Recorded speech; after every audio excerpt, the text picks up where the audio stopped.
Good evening, everyone.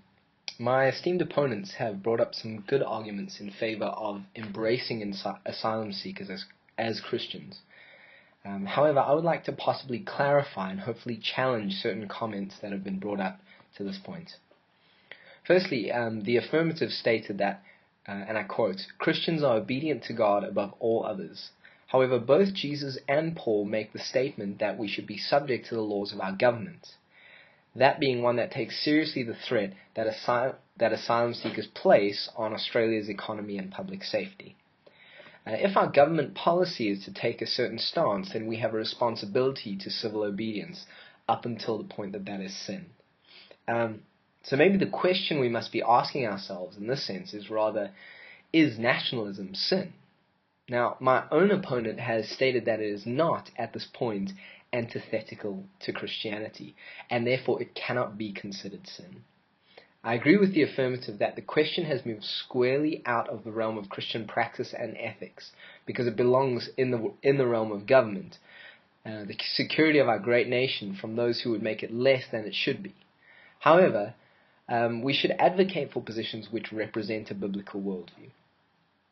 One might argue that by turning these people away, we're causing harm to them, which is unchristian.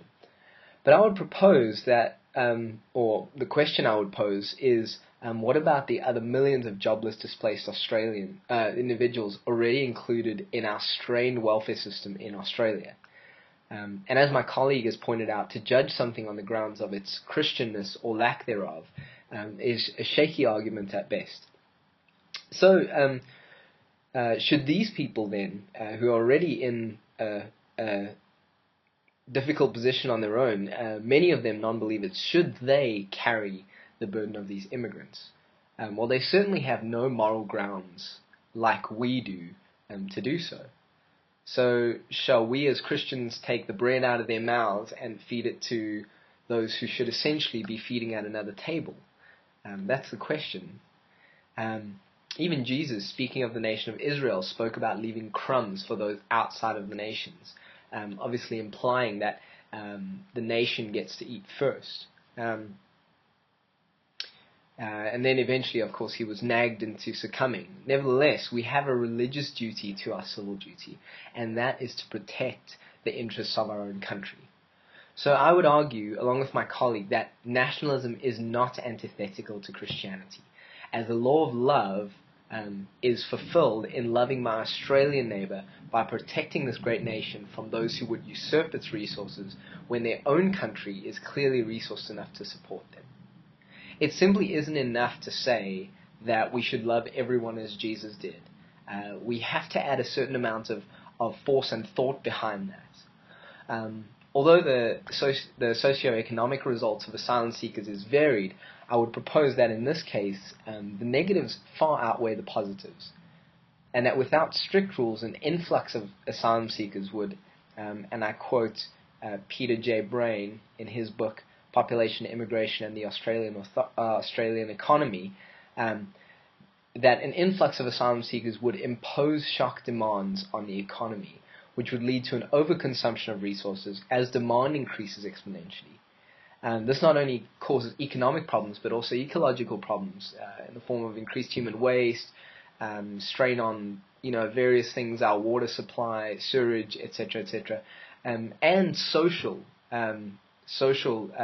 issues like overcrowding and poverty, which has been shown to lend to increases in crime in certain areas.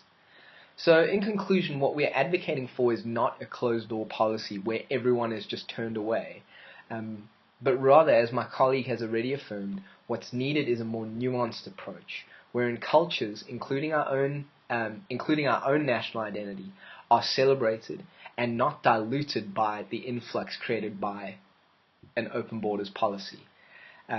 And where the need to care for these people does not come at the expense and detriment of our own citizens. We have a responsibility to our own citizens, and that's our primary responsibility as our neighbours. And we're also advocating for a situation where the care and aid of those who seek asylum, I've already said this, that it doesn't come at the expense of those whose care and aid is immediate to us. And finally, where the kingdom of God will be known in all of its abundance within the borders of Australia. And when we are in a position of strength as a nation, that we can go on to bless others as a nation. Thank you very much.